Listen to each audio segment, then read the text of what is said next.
What weight, Conor, are you going to do? I'm going to do 170, as you know. I'm a big boy, a lot bigger than before. Okay, well, we're going to offer you this opponent. Yes, no problem, I accept. Day after day after day. No problem, we'll send the contract. Excellent, it's a great matchup. That's a great matchup. That's a great matchup. That's all you'll ever hear about out of me. And no contract came. And that's kind of where I'm at. Still here in this limbo. I know my manager is out there in Las Vegas on Monday, face-to-face meeting. I hope a respectable offer comes through. I'm notoriously good to deal with. I'm an honest man.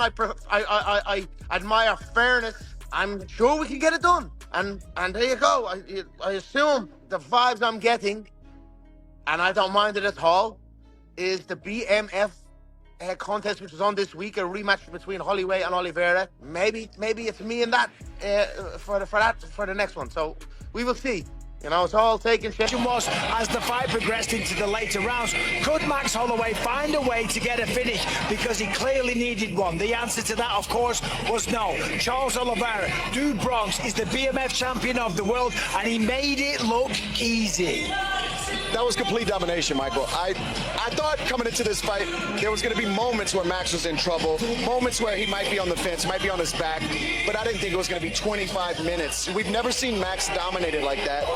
Charles looked possessed out there. He walked Max down, got his back to the fence, and with these awkward takedowns, it wasn't fundamental traditional wrestling. He just powered him to the ground with hip tosses, body locks, and Max had no answer for the takedowns. Yeah, and it's one of the things we talked about leading up to this fight, and Charles just executed all the X's and O's that we said that he would need to do in order to become the BMF champion tonight. He did all those things. He marched forward. He landed the more significant, powerful strikes throughout the fight. He was aggressive like we knew he would need to do, and that strength was on display. The gate tonight was $8.3 million. Attendance 19,480. It was sold out. 4 performance of the night bonuses: Bellato, Montez, Rodriguez, and Dober.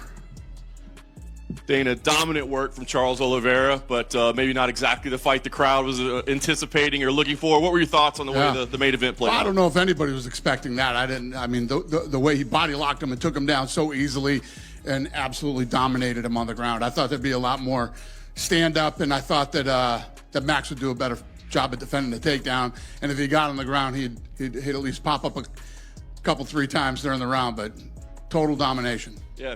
At the end of the day, the goal of the sport is to win fights, right? But when it's a BMF title fight, do you feel like there's a unwritten rule that you got to fight a little bit differently, that you got to make it a stand-up war and not have a grappling-based approach? Well, I think you'll have those type of guys, but the goal at the end of the day in every fight is to win. So he did exactly what he needed to do to win. And I think probably, you'll have to ask Max, but in training camp they're probably expecting, if you've seen Charles fight, he's not afraid to go toe-to-toe, stand up, and, they obviously really believed that if they took him down to the ground, tonight would happen. Bro, I got 10 text messages going. That tells you how great Ilia Topuria is. Because he went through him like a knife through butter. I mean, we're talking about a generational talent in that guy. I mean, I love the fact that Oliveira called for a fight at the White House. Please find the man a dance partner. Yeah. But who? I don't know who. But who? Well, who other than Topuria, right? Topuria is busy with Gaethje. Yeah. Who? Well, right. Arman Tsarukyan is not going to fight him in a rematch. Arman would not fight him for the second time. Why? Well, he would if they gave it to him. Well, when you seem to be about to get a title fight, why fight this dude? Yeah. Well, because it's a BMF title fight. But I mean, could you really set that up?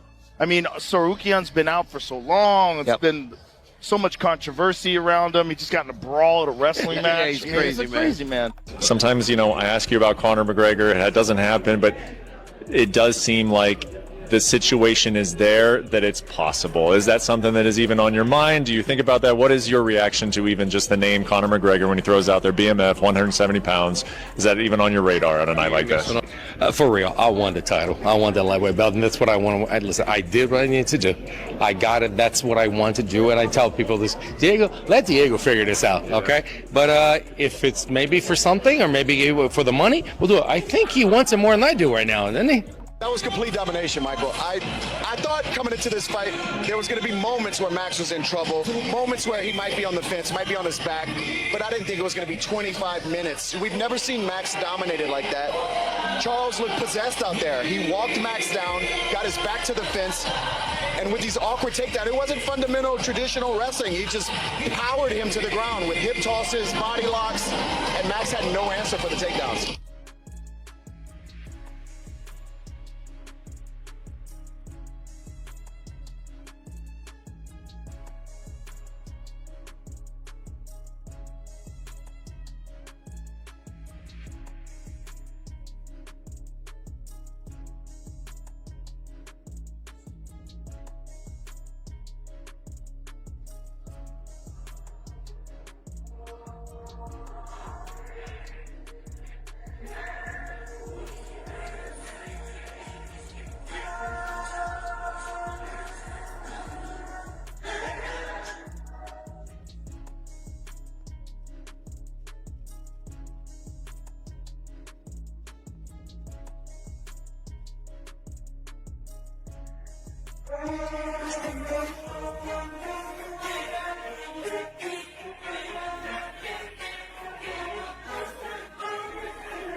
Oliveira dominates Max Holloway by decision.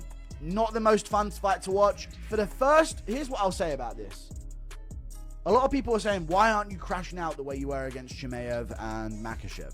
Because JDM's one of my favorite fighters. Duplessis is one of my favorite fighters. So seeing it happen to them hurt more.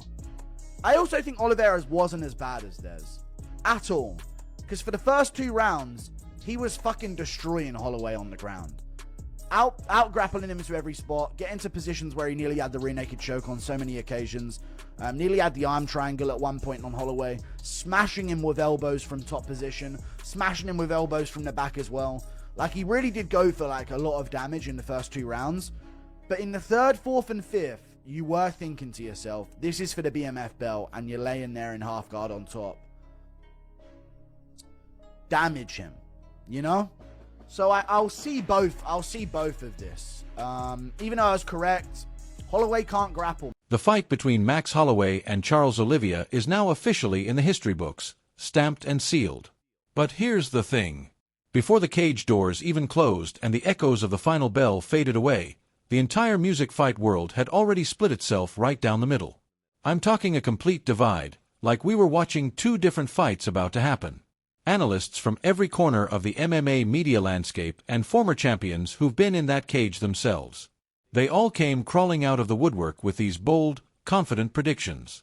And every single one of them was absolutely certain, like 100% convinced that they had cracked the code and figured out the key to this fascinating stylistic showdown. Each expert had their own theory about how this chess match would play out, what strategies would prevail, and who would get their hand raised when it was all said and done. Well, now that the actual fight has gone down and given us the real results, the dust has settled and we can see what actually happened, let's take a comprehensive look back at which predictions held up like fine wine that gets better with age, aging to perfection, and proving their makers to be absolute geniuses, and which ones completely fell off the map, crashing and burning in spectacular fashion.